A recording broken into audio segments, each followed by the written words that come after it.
Buenas noches, queridos hermanos, queridos amigos, ya estamos aquí. Vamos a tener nuestro estudio bíblico de todos los días. Vamos a meditar en la palabra de Dios. Como habéis visto el encabezamiento, vamos a seguir con personajes de la Biblia. Estamos hablando sobre el rey David. Hemos visto 6 puntos referentes a David. Fue un hombre señalado por Dios. Acerca de su testimonio, cómo lo veían los que le conocían, que veían en él. En tercer lugar, el pastor fiel. En cuarto lugar, un hombre conforme al corazón de Dios. Punto 5, la humildad del rey. Y punto 6, que lo hemos estado viendo en 2 estudios, un hombre misericordioso. Y hoy vamos a ver punto 7, David, el hombre que conquistó la ciudad de Dios. Vamos a hacer una oración, le pedimos al Señor que nos guíe y nos ponemos con la palabra. Muchas gracias, Señor, estamos agradecidos por el amor que derramas en nuestros corazones. Gracias por habernos regalado el poder compartir con hermanos tan queridos. Es un privilegio sentirnos parte de este cuerpo. Que podamos compartir momentos juntos, hermanos, algunos en la distancia, pero qué bueno ese amor que tú has puesto en nuestras vidas. Nos une tu palabra, estamos aquí por ti, para escucharte, y por eso pedimos tu dirección, que tú nos hables a cada uno, Señor. Necesitamos escuchar tu voz también hoy, no podemos quedarnos sin ese alimento espiritual. Así que nos dejamos llevar en tus manos, guíanos, que el Espíritu Santo sea quien nos enseñe todas las cosas y haz tú, Señor, tu voluntad en nuestras vidas. Gracias por todo, bendice a mis hermanos, te lo pido, te lo pedimos en el nombre de nuestro Señor Jesús. Amén. Bienvenidos, mis queridos hermanos, qué bueno poderos ver un día más. Es viernes, estamos ya al final de otra semana. Esta ya va a ser la penúltima semana de este mes de julio. Estamos avanzando en el verano, casi que estamos ya en la mitad del verano. Y como hemos dicho, vamos a ver personajes de la Biblia, algo más acerca de David, el rey. Voy a mirar en el chat en directo antes de que nos pongamos con el mensaje. Benito ha saludado, buenas noches a todos mis hermanos, dice Benito, y Juan dice, hola Víctor y mis demás hermanos, que la gracia y la paz de nuestro Señor Jesucristo estén en vuestros corazones. Ana Rita dice, que Dios os bendiga siempre a todos. Luisa, buenas noches, pastor Víctor y hermanos en Cristo. Beatriz, buenas noches, querido pastor y queridos hermanos, que la gracia y la paz del Señor Dios y del Señor Jesús sea con todos nosotros, amén, un abrazo. Carmen Reyes, feliz y bendecida noche, familia. Y esos son los mensajes que hay hasta ahora, hasta este momento. Hemos dicho, punto número 7, David, el hombre que conquistó la ciudad de Dios. Nos vamos a ir al segundo libro de Samuel, capítulo 5, y ahí vamos a leer unos versículos. Acerca de Jerusalén. Bueno, no siempre Jerusalén fue la ciudad de los judíos. No siempre estuvo la ciudad con el templo. Hasta ese momento, pues, primero Israel anduvo peregrinos por el desierto, después entraron a Canaán, ahí es donde aparecen los primeros reyes. De momento no hay templo, el tabernáculo sigue siendo, solo que ya no es nómada. El tabernáculo estuvo establecido 400 años en Silo, que precisamente un querido hermano que tenemos por ahí que es arqueólogo y que nos ha visitado en la iglesia. Y bueno, él estaba excavando, estaba con un equipo de arqueología excavando en ese lugar. En el lugar que creen que era Silo, era donde estuvo el tabernáculo 400 años. Tim López. Cuando nos visitó, y que por cierto tenemos una visita pendiente, a ver si se viene para acá, para España, y lo recibimos en la iglesia nuevamente. Se trajo algunos artilugios de los que habían encontrado y fue muy interesante. Bueno, pues el templo lo va a construir Salomón.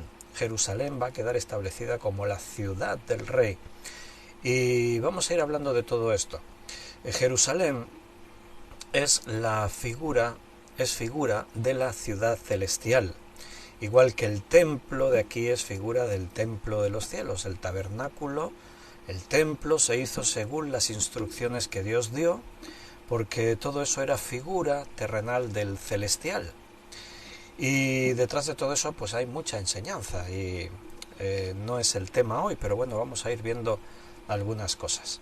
De momento vamos a leer segundo libro de Samuel, capítulo 5, versículos 6 al 10. Entonces marchó el rey con sus hombres a Jerusalén contra los jebuseos que moraban en aquella tierra, los cuales hablaron a David diciendo: Tú no entrarás acá, pues aún los ciegos y los cojos te echarán, queriendo decir, David no puede entrar acá. Pero David tomó la fortaleza de Sión, la cual es la ciudad de David. Y dijo David aquel día: Todo el que hiera a los jebuseos, suba por el canal y hiera a los cojos y ciegos aborrecidos del alma de David.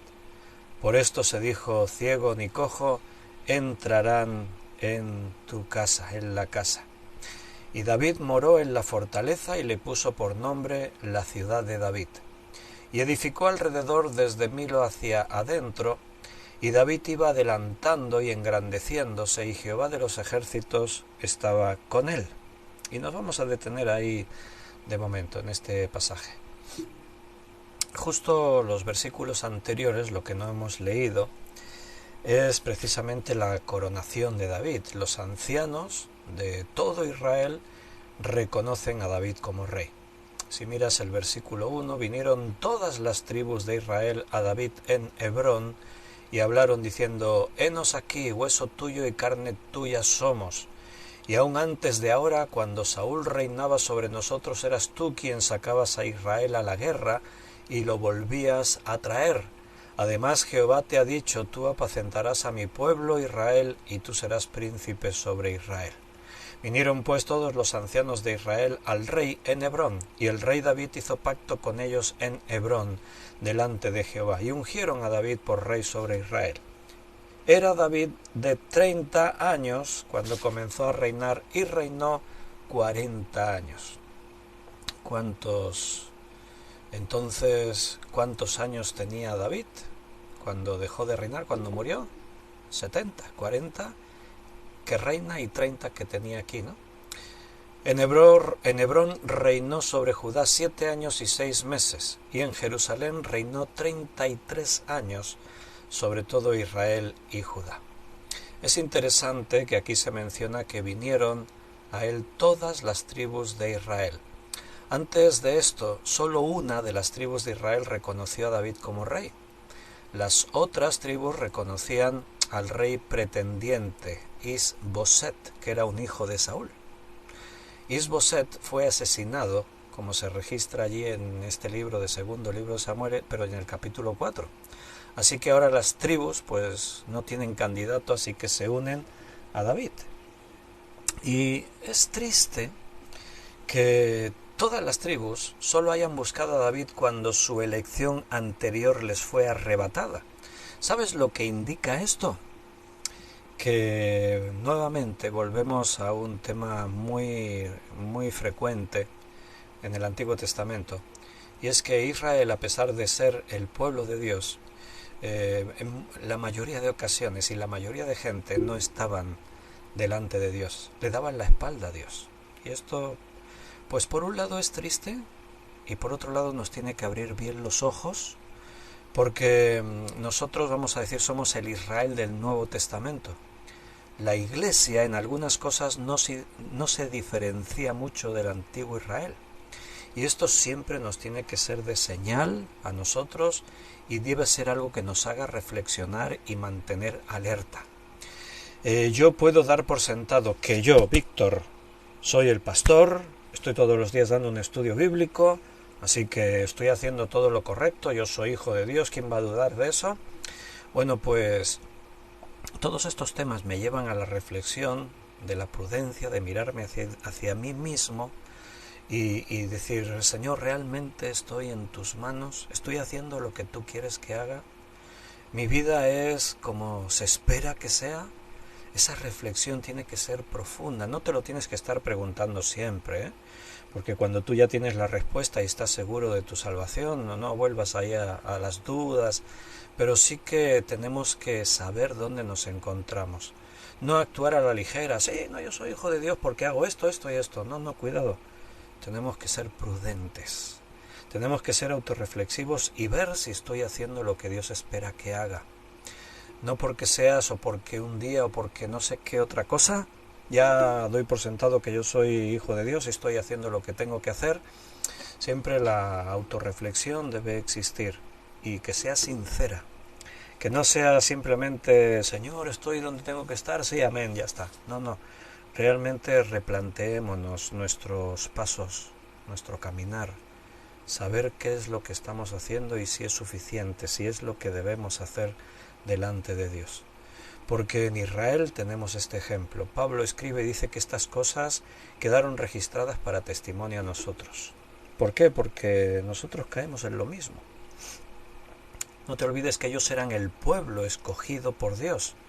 Y Dios tuvo que decir, este pueblo de labios me honra, pero sus corazones están lejos de mí. Entonces, no por ser descendientes de Abraham, dice Pablo, sois hijos de Dios, sino por la fe. No porque tú te llames cristianos, no porque tú digas yo soy iglesia, ya es. Tienes que realmente estar donde Dios espera que estés.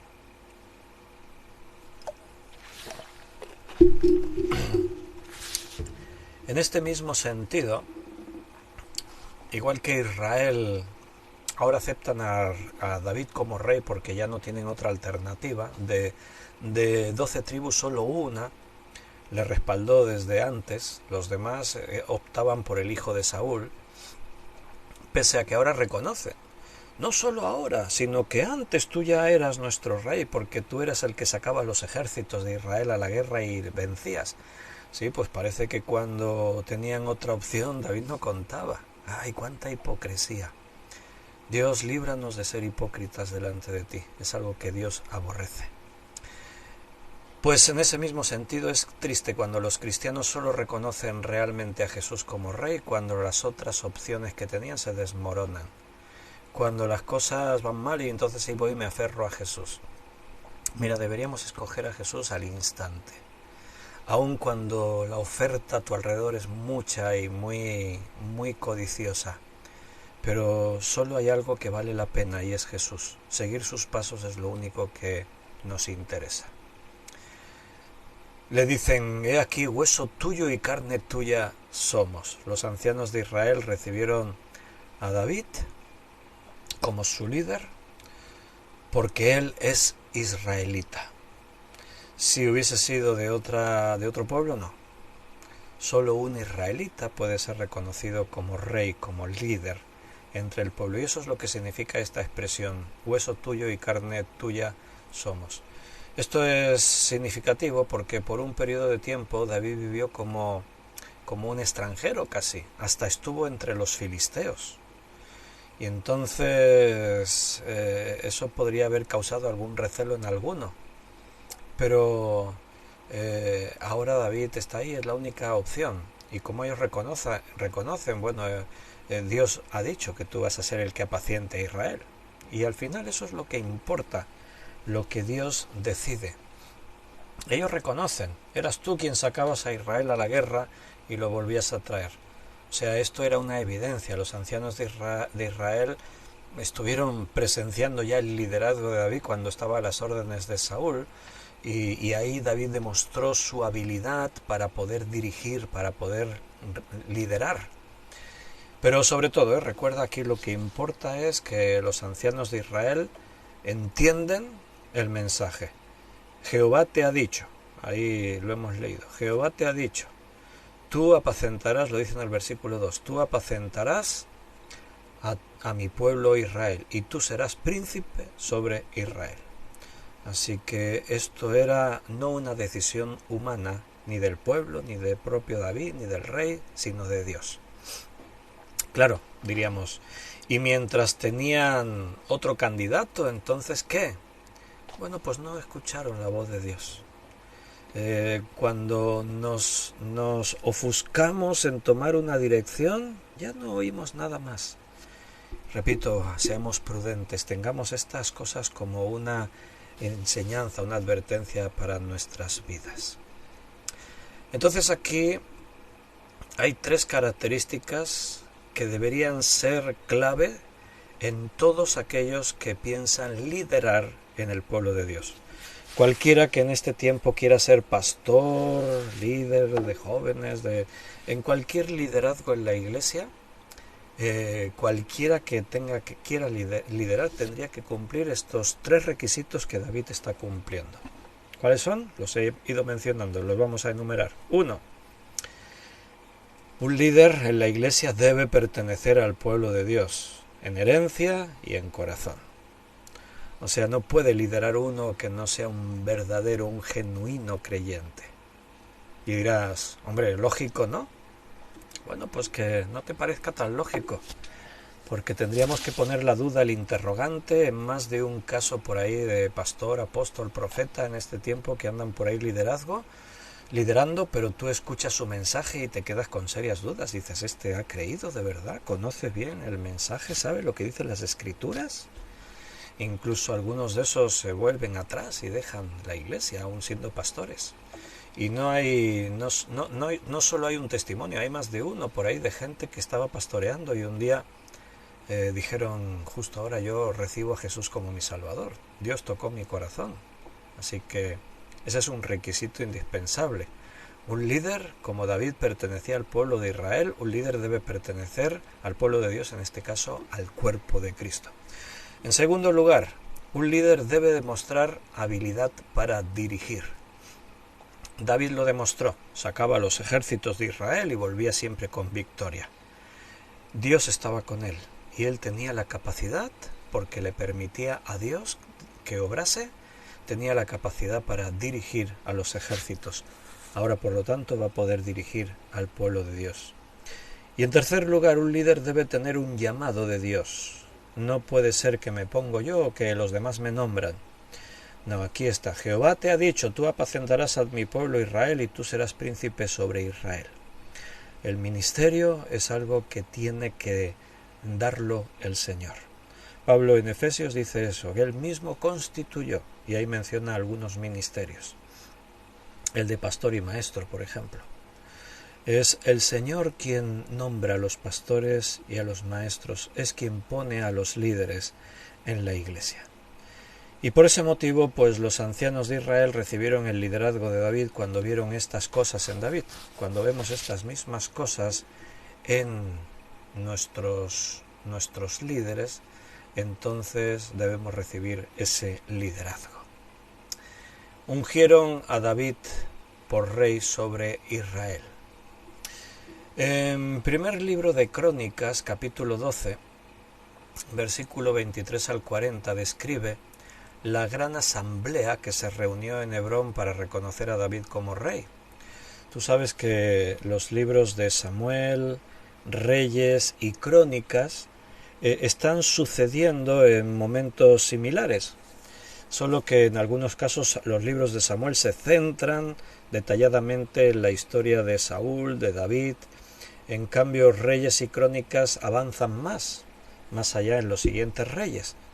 Pero también hay algunas partes que todavía pertenecen a este tiempo. Entonces, en algunos textos, que aquí no se explicó demasiado, se amplía mucho más la información en otros textos de estos libros paralelos.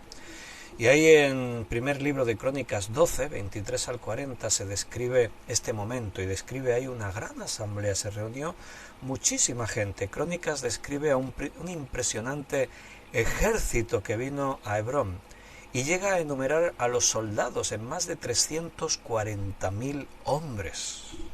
¿Lo has oído bien? Se menciona a los soldados. Además había mucha gente del pueblo, muchísimos más. A los soldados se enumeran en más de 340.000 hombres. Eso es un gran ejército, imagínate, ¿no? Y ahí se describe la escena. Dice, por ejemplo, ahí leo unos versículos, del versículo 38 al 40. Todos estos hombres de guerra dispuestos para guerrear vinieron con corazón perfecto a Hebrón para poner a David por rey sobre todo Israel. Asimismo, todos los demás de Israel estaban en un mismo ánimo para poner a David por rey. Y estuvieron allí con David 3 días comiendo y bebiendo, porque sus hermanos habían preparado para ellos, porque en Israel había alegría. Bueno, qué gozo, qué alegría cuando se cumple la voluntad de Dios. Los últimos años de Saúl no hubo alegría, no hubo gozo. El rey estaba enfermo espiritualmente hablando, me refiero. Y el rey es la figura del pueblo, es el signo, es la señal de la salud del pueblo. Y si el rey está así, pues imagínate cómo está también el pueblo. Entonces ahora hay gozo, hay alegría, hay fiesta. 3 días estuvieron ahí en la coronación, celebrando, comiendo, festejando. Dice que estaban alegres. En Israel había alegría. Cuando nos acercamos a Dios, la plenitud de Dios llena todo nuestro ser y no puedes experimentar otra cosa que no sea el gozo de Dios, la alegría que viene de parte de Dios. Es sin duda un tiempo, un momento especial, hermoso, cuando estamos donde Dios quiere que estés, cuando estamos cerca de su corazón, experimentamos sensaciones únicas, porque Dios es todo lo bueno que tú puedas imaginarte. 30 años tenía David cuando empezó a reinar. Y este es un buen punto de medición para la vida de David.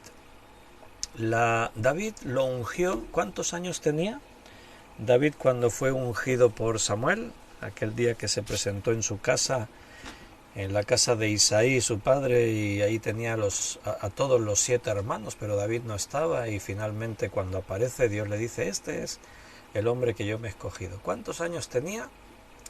Pues estuvimos diciendo que posiblemente andara ahí sobre los 15 años.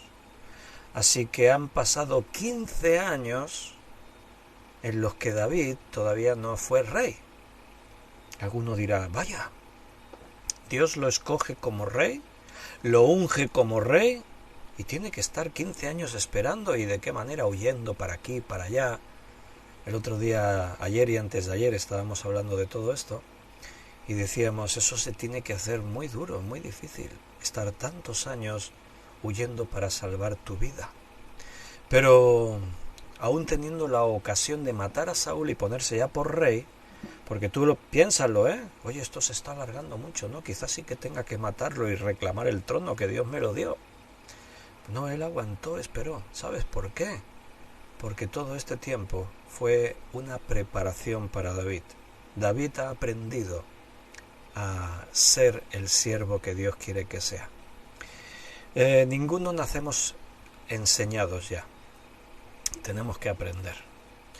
Podemos estudiar en el seminario, en la Facultad de Teología.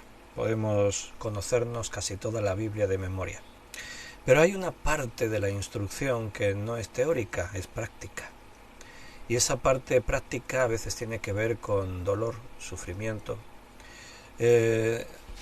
Dios a veces tiene que doblegar cosas que hay dentro de nosotros, como nuestro ego, nuestras pasiones de la carne. A veces Dios tiene que tratar con asuntos que hay en nuestro interior para que podamos ser capacitados al servicio.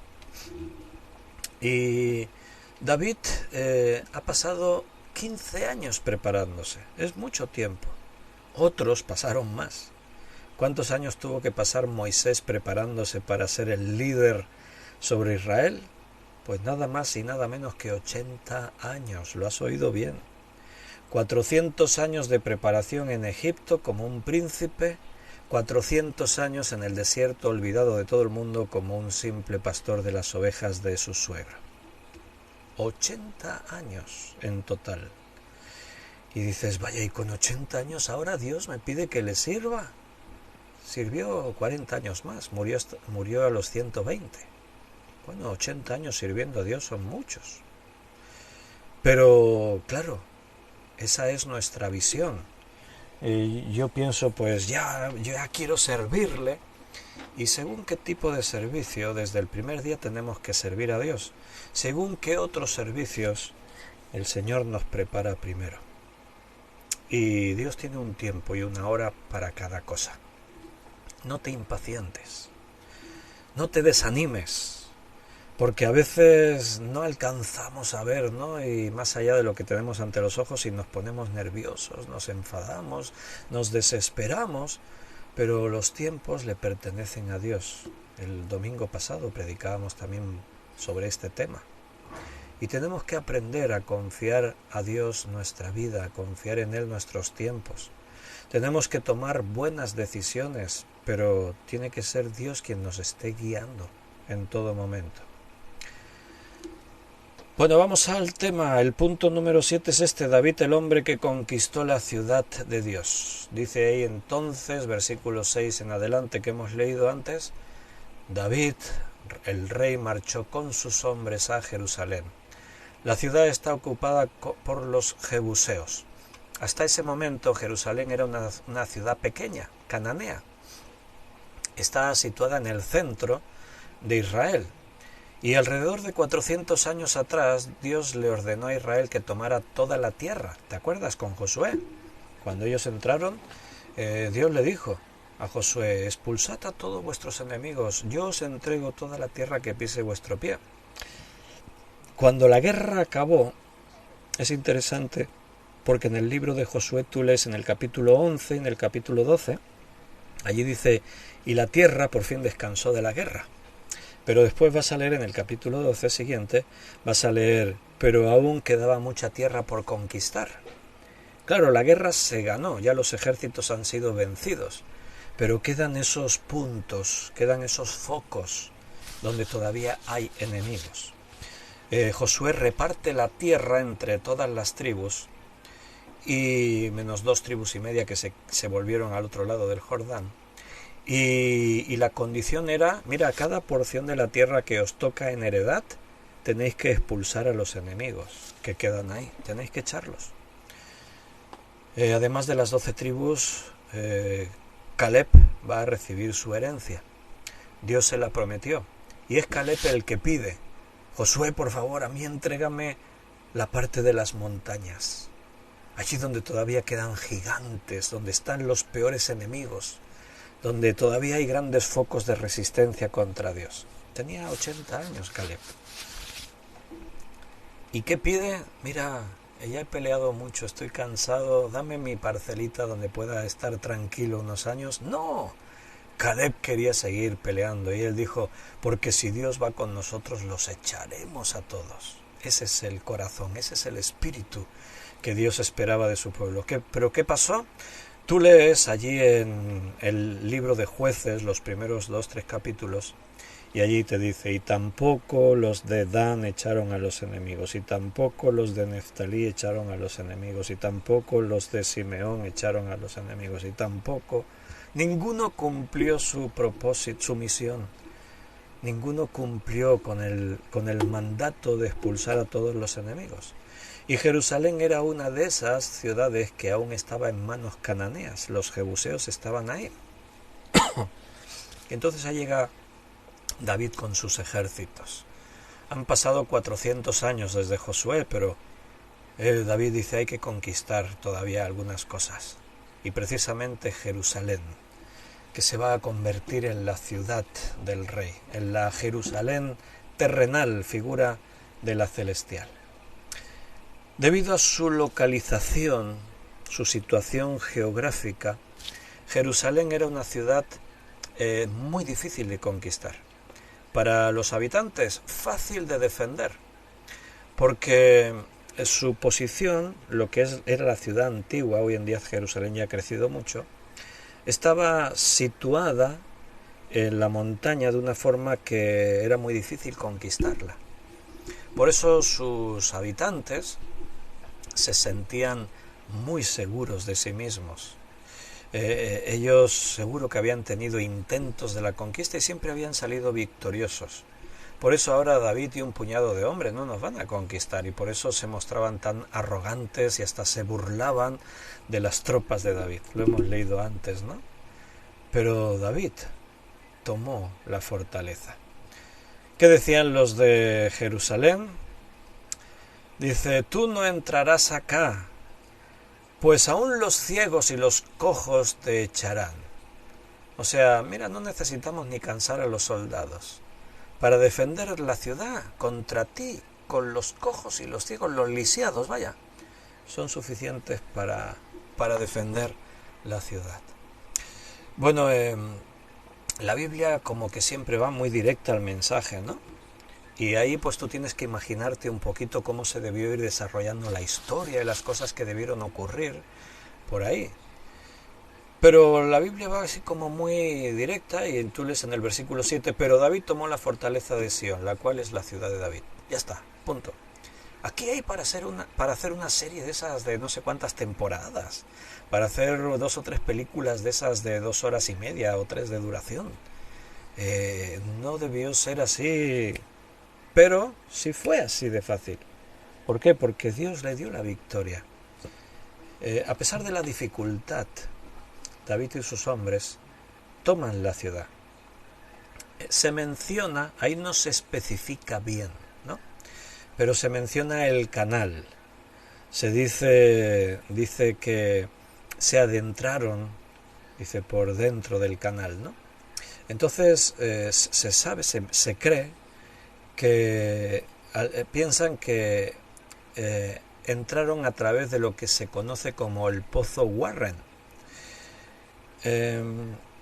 La táctica, el plan, todo desconocemos muchos detalles, pero encontraron el punto débil de la ciudad, donde otros se estrellaron contra sus murallas, contra los riscos rocosos.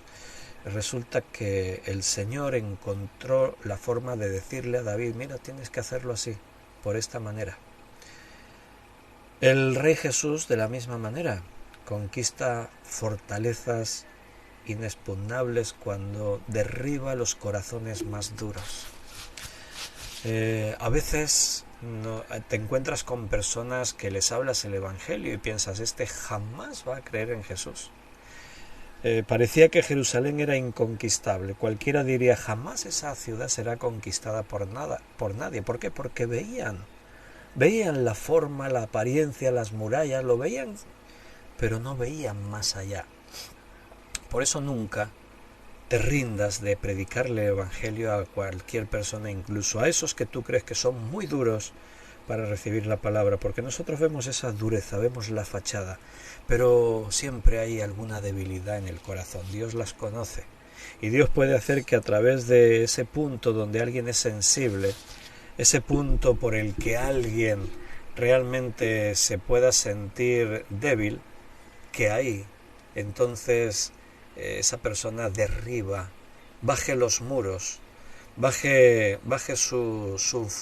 esa fortaleza que parece ahí que no se puede conseguir, ¿no? Bueno,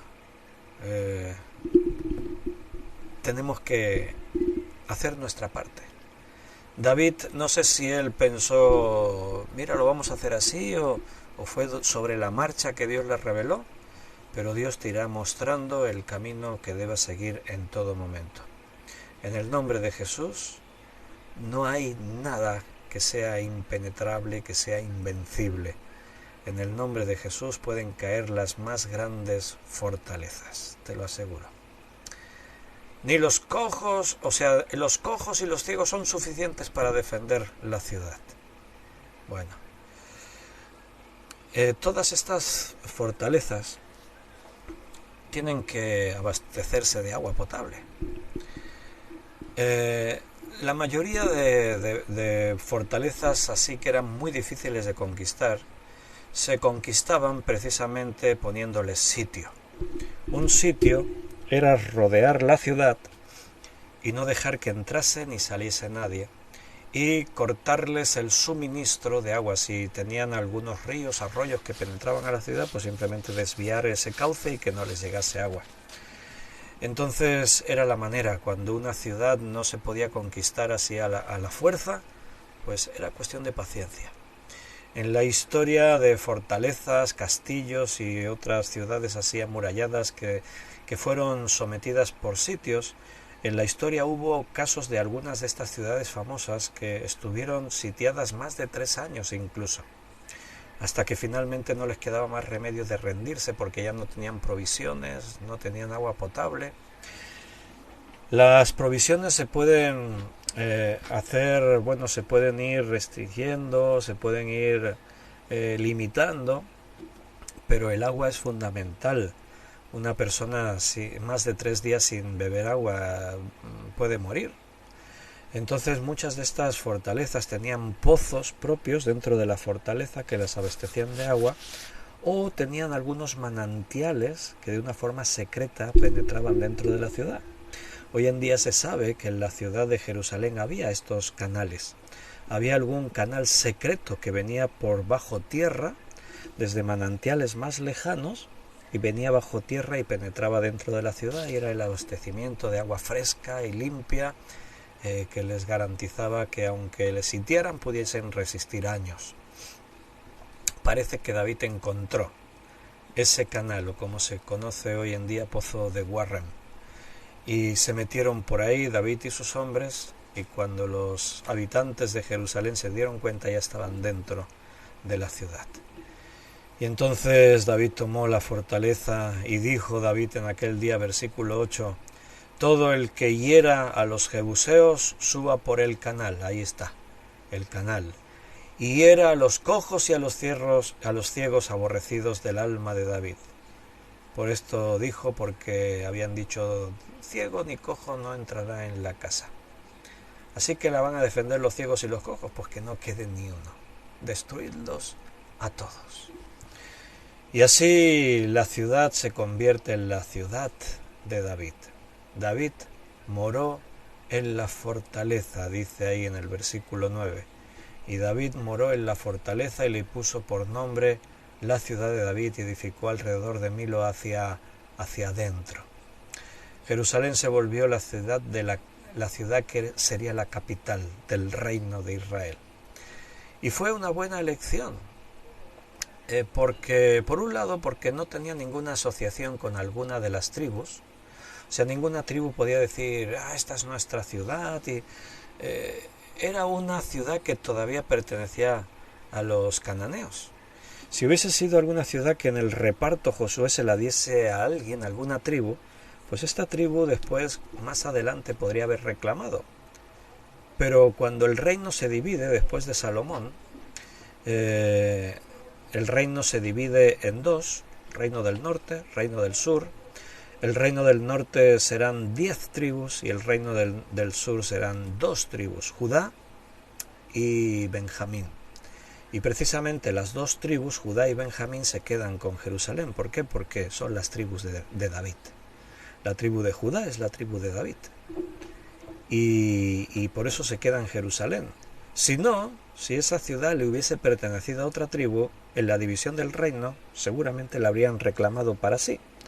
Y entonces ahí pues habría habido un problema, porque el culto a Dios, la liturgia, todo lo que tiene que ver con la fe en Dios, tenía que ver con Jerusalén y el templo que estaba ahí. El judaísmo se va a practicar ahí. Entonces esto es importante por ese lado, que esta ciudad fue bien elegida por David para ser la capital del reino, por este motivo, y también, como hemos mencionado, por la geografía.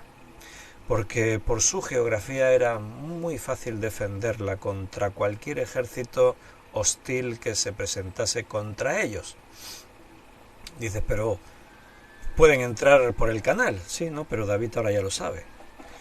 Ahora ya se puede defender. Ahora se pueden poner una seguridad, se puede poner algún tipo de reja, alguna cosa ahí pues que no puedan entrar y tenerlo vigilado, ¿verdad? Si se conoce el punto débil, pues ya no es un punto débil, ahora ya se van a tomar las medidas necesarias. Y ahí hemos leído que David iba adelantando y engrandeciéndose. David conocía la grandeza, pero no fue de ninguna manera un éxito de la noche a la mañana. No te pienses que es que ahí de pronto David hizo así, ya al día siguiente. David había sido preparado, como hemos dicho, durante 15 años por lo menos, para convertirse en rey. Y durante otros muchos años estuvo disfrutando de esa grandeza, porque Jehová, Dios de los ejércitos, dice ahí, estaba con él. Así dice en el versículo 10. Jehová de los ejércitos estaba con él. Si Dios está con nosotros, ya no deseamos nada más en esta tierra. Si Dios está contigo, ¿quién contra ti? Eso es lo que importa. Ahí está la clave de todo. En el plan de Dios siempre hay un premio escondido de grandeza. A los que se vuelven grandes entre el pueblo de Dios, normalmente su gloria se puede derrumbar de la noche a la mañana. Los que es Dios quien levanta, bueno, entonces su grandeza no depende de la fuerza del hombre. Por eso la Escritura dice, humillaos bajo la propia mano de Dios para que Él os exalte cuando fuere el tiempo. Y ahora dice en el versículo 11 y 12, también Hiram, rey de Tiro, envió embajadores a David y madera de cedro y carpinteros, dice ahí, y canteros para los muros, los cuales edificaron la casa de David. O sea, edificó el palacio. Versículo 12. Y entendió David que Jehová le había confirmado por rey sobre Israel y que había engrandecido su reino por amor de su pueblo Israel. Vamos a ver el punto número 8. El regocijo del rey ante la presencia de Dios. Porque ahora, a continuación, ocurre algo. Vamos a leerlo. Hemos leído hasta el versículo 12, vamos a leer hasta el 15. Dice ahí, y tomó David más concubinas y mujeres de Jerusalén después que vino de Hebrón, y le nacieron más hijos e hijas. Estos son los nombres de los que nacieron en Jerusalén: Samúa, Soán, Natán, Salomón, y bueno, ahí dice todos los nombres. David siente un gran regocijo porque Dios está con él, pero ahora viene un momento de más gozo. Aquí hemos visto, él conquista la ciudad y eso debió ser un momento de gozo, de alegría. Inmediatamente pone ahí a los trabajadores, tiene más hijos. O sea, es que como ahora todo florece, todo va bien. A continuación, en este final del capítulo 5, derrota a los filisteos, las victorias, pero tiene que pasar algo. Y es que ahora David trae el arca a Jerusalén, a la ciudad, a su ciudad. Y eso está en el capítulo siguiente, en el capítulo 6. Ahí en el versículo 6, versículo 1 en adelante, explica cómo fue. David volvió a reunir a todos los escogidos de Israel, 30.000, y se levantó David y partió de Baala, de Judá, con todo el pueblo que tenía consigo, para hacer pasar de allí el arca de Dios, sobre la cual era invocado el nombre de Jehová de los ejércitos, que mora entre los querubines. Y pusieron el arca de Dios sobre un carro nuevo, y la llevaron de la casa de Abinadab, que estaba en el collado, y Uza, y ahí, hijos de Abinadab, traían el arca, y tal. Me voy a saltar la parte de la historia de lo que pasó por ahí con los hijos de Abinadab, porque no estamos viendo ese tema. Y nos vamos a ir un poquito más adelante hasta el versículo 12. Fue dado aviso al rey David diciendo: Jehová ha bendecido la casa de Obed-edom y todo lo que tiene a causa del arca de Dios. Entonces David fue y llevó con alegría el arca de Dios de casa de Obed-edom a la ciudad de David. Y cuando los que le llevaban el arca de Dios habían andado 6 pasos, él sacrificó un buey y un carnero engordado. Y David danzaba con toda su fuerza delante de Jehová, y estaba David vestido con un efod de lino. Así David y toda la casa de Israel conducían el arca de Jehová con júbilo y con sonido de trompeta. Ahí está el punto que queríamos resaltar. El regocijo del rey ante la presencia de Dios. Hubo gozo cuando conquistó la ciudad, claro que sí, por supuesto, pero David soñaba con este momento. David esperaba este día que trajese el arca de Dios a la ciudad de Jerusalén. Hizo David llevar el arca, dice, de Obed-Edom hasta Jerusalén. Obed-Edom era un levita de la familia de Coat, lo tienes allí también explicado en primer libro de Crónicas 26, y esta era la familia dentro de la tribu de Leví que Dios ordenó que transportara y cuidara el arca. Todos los levitas tenían sus tareas en todo lo relacionado con el culto a Dios, el tabernáculo, después va a ser el templo, el sacrificio, las ofrendas, todo. Y había una familia que eran los encargados de transportar el arca. Y dice ahí que bendijo Jehová a Obed-Edom y toda su casa. Cuando la presencia de Dios está en un lugar, hay bendición. Cuando la palabra de Dios fue obedecida y su santidad respetada, solamente podía haber algo, bendición. Si tú honras el nombre de Dios con tu presencia, si tú honras el nombre de Dios con al decir tu presencia me refiero a tu disposición, reunirte, servirle, hacer su voluntad, si tú pones a Dios en tu vida, solo puedes esperar algo, bendición. Ahí lo dije. Y bendijo Jehová a Obed-Edom.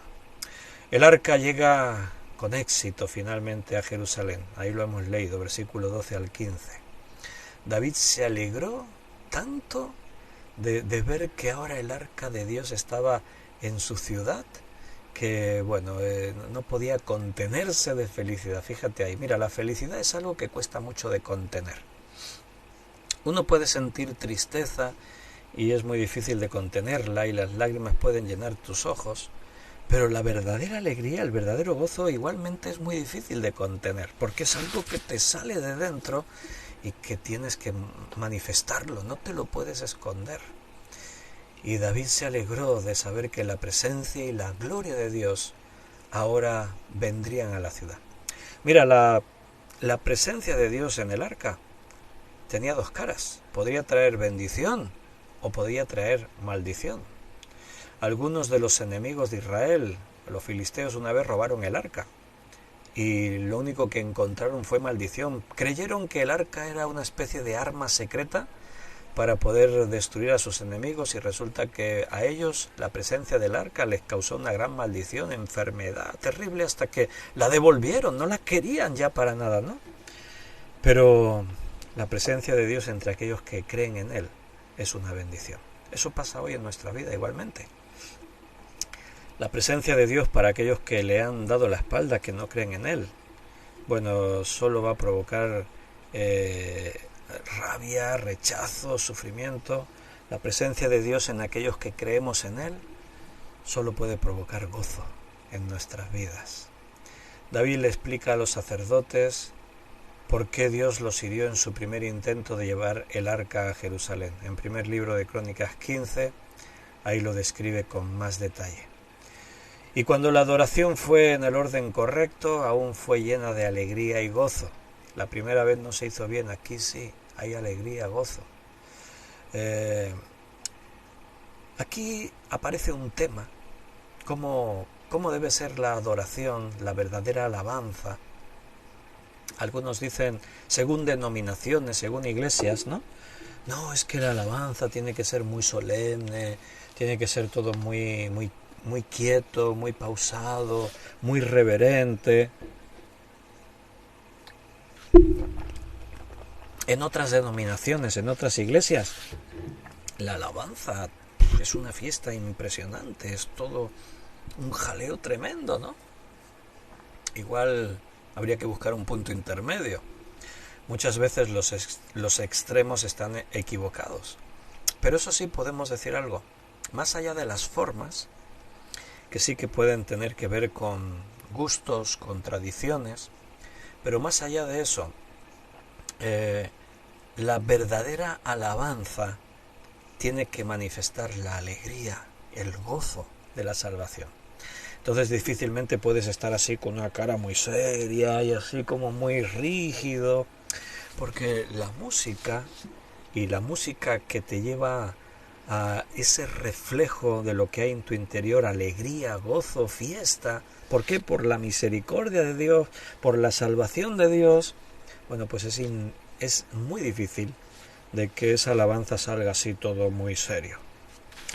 Hablamos de iglesias tradicionalistas, donde la alabanza pues sigue unas formas muy conservadoras, y quizás el otro extremo tampoco es, ¿no? O sea, vivimos en el siglo XXI, donde la iglesia se nos fue la alabanza al otro extremo y la alabanza se convierte en el centro del culto, de la vida de los creyentes. Las luces, los bats de sonido, la puesta en escena. Hay grupos que si tú los observas, sus cantantes principales son todos gente muy seleccionada.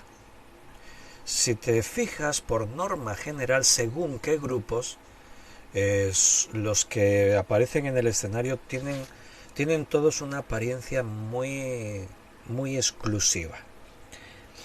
No quiero decir que si uno tiene muy buena apariencia y sus formas de vestir y sus medidas y tal, ya no puede ser un buen adorador. No estoy diciendo eso. Digo que si se hace un casting y que esa es una condición para contarte como un miembro en la alabanza, eso no es del Señor, no es espiritual. La apariencia nunca debería ser. ¿Recuerdas, no, la elección de David? Samuel dijo, el hijo mayor de Isaí, este es el rey. Y Dios le dijo, mira, no, tú ves lo que está delante de tus ojos, pero yo veo el corazón. Pero vivimos en tiempos raros, tiempos extraños. Pero eso es una cosa, y otra es la que os estoy comentando acerca de que la alabanza nunca puede ocultar el gozo y la felicidad, la alegría. Nuestro grupo de alabanza de aquí de nuestra iglesia se llama Ecup Jará. Ecup son las siglas, Iglesia Cristiana Unida de Valls. Y Jará es una palabra hebrea que significa alegría. Así se llama nuestro grupo de alabanza porque entendemos que la alabanza tiene que ser esa manifestación de alegría a Dios. Estad siempre gozosos, dice la Escritura. ¿Cómo se puede estar siempre gozoso? Cuando tú eres salvo por Dios y sabes que Dios reina en tu vida, entonces no puede haber frustración, decepción, no puede haber desesperación. Sí que es cierto que los hijos de Dios experimentan tristeza, claro que sí, hay momentos difíciles en la vida, por eso dice la Escritura, ¿está alguno entre vosotros alegre? Cante alabanzas, ¿está alguno entre vosotros afligido, triste? Haga oración, tiene que haber momentos para todo, pero aún en medio de los momentos más difíciles no se puede ocultar la alabanza, la felicidad. Aquí vemos a David regocijándose ante la presencia de Dios. Dios está ahí, su presencia está en el arca. David no puede quedarse ignorando esa grandeza. Dice que solo habían andado 6 pasos, cargaron el arca, venga, vamos a la ciudad. 6 pasos y David dijo, no, pararos un momento, pararos. No podía aguantarse. O sea, ya 6 pasos ya fueron mucho, demasiado largo. Pararos, tenemos que ofrecer sacrificio a Dios. Dice que ofreció un buey y un carnero engordado en sacrificio. O sea, ¿te imaginas? Era como el corazón de un niño David en ese momento. A eso se refiere Jesús cuando dice, si no os hacéis como niños no heredaréis el reino de los cielos. Es cierto que todo tiene su tiempo. Es cierto que en el culto hay momentos reverentes, hay momentos santos, momentos en los que se tienen que guardar las formas. Pero no seas cuadriculado, no lo encasilles todo. Hay momentos para saltar y bailar y hay momentos para arrodillarse y humillarse ante Dios. Hay momentos para todo. Y no puede ser que toda la alabanza tenga que ser siempre así con caras largas. 6 pasos. Y David ya tuvo que ponerse allí a ofrecer sacrificios a Dios y a celebrar y a danzar y a bailar, porque mira lo que dice ahí, y David danzaba con toda su fuerza delante de Jehová. David no se reprimió de nada en su propia extensión de la alabanza y la adoración. No danzó por obligación, porque también quiero matizar eso. Hay iglesias que por norma, ahora es el momento de danzar, todos a danzar. ahora es el momento de todos a esto. No, tiene que ser algo que salga de dentro. El Espíritu Santo nos tiene que guiar a eso. Él no danzó por obligación, sino por una adoración de corazón. Él se estaba alegrando realmente de que Dios estuviese ahí presente. Y esta expresión del corazón de David mostró que tenía una conexión emocional muy profunda, muy genuina con Dios. Hay dos errores en esta área. El error de convertir nuestras emociones en el centro de nuestra vida cristiana, ese sería un error. Y otro error sería vivir una vida cristiana emocionalmente diferente, tratando de manipular las emociones. No se tienen que reprimir, tampoco se tienen que descontrolar. No podemos centrar nuestra vida en torno a las emociones, porque no siempre las emociones te van a acompañar. Engañoso es el corazón más que todas las cosas, dice la palabra, y perverso. Y no siempre estaremos sintiendo bien emocionados. Andamos por fe, porque cuando las emociones no sienten, nosotros seguimos adelante porque creemos. Eso siempre tiene que ser así. Estaba David vestido con un efod de lino. No cometamos el error, porque en 1 de Crónicas 15:27 ahí se menciona también algunos detalles, y algunos han pensado que David estaba siendo indecoroso, en el sentido de que estaba vestido con lo que podríamos decir era ropa interior, pero estaba vestido justo como los demás sacerdotes y levitas en esta procesión.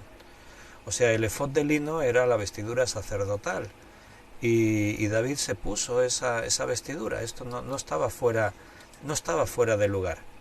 También podríamos señalar que la danza de David fue apropiada en ese contexto. Algunos lo han criticado, han dicho, no, que cuente eso la Biblia no quiere decir que eso esté justificado. David ahí perdió el control y Dios no le reprochó nada. No hay ningún reproche que hacer. Lo que David hizo fue de corazón. Fue Mical, la hija de Saúl, la que menospreció lo que David había hecho. Ahí lo tienes del versículo 16 en adelante. Pero David estaba gozoso y no le importaba lo que pensaran los demás. A veces estamos muy pendientes de los demás. En la alabanza, levantaría ahora las manos, pero me van a ver. Me movería un poco así, danzando de felicidad delante de Dios, pero se van a reír de mí. Deja de pensar en lo que piensen los demás. Alaba a Dios y hazlo con gozo, con alegría. Bueno, mira, en mi reloj son las 10 y 6 minutos y llevamos 1 hora y 10 segundos de estudio bíblico, así que es la hora de terminar. Nos despedimos por hoy. Si Dios nos lo permite, mañana sábado volveremos, seguiremos adelante en el estudio. Entramos en una semana así un poco dudosa en cuanto a horarios para mí, porque mañana por la noche tenemos a nuestros hermanos, el grupo de irlandeses que vienen desde Irlanda. Tenemos al pastor Johnny Campbell y viene con 8 jóvenes de su iglesia. Van a ser 5 chicas y 4 chicos en total. Y los vamos a tener aquí alojados con nosotros y vamos a estar atendiéndoles y compartiendo muchos momentos. Entonces es posible que me tendréis que perdonar, pero es posible que algunos días tenga que mover el estudio un poco para adelante o para atrás, como cuando he estado viajando por Alemania y Bélgica y Holanda y eso. Si Dios lo permite, tendremos estudio todos los días, pero os voy a ir anunciando por anticipado. En principio quedamos como siempre 9 de la noche, pero si hubiese algún cambio por tener que estar atendiendo a los hermanos que llegan justo mañana por la tarde y eso, no sé cómo van a ir los horarios, pues yo os voy a avisar y si es antes o después pues lo vais a saber. Un abrazo muy fuerte, mis queridos hermanos, que Dios os bendiga. Si Dios quiere, mañana seguimos. Un abrazo.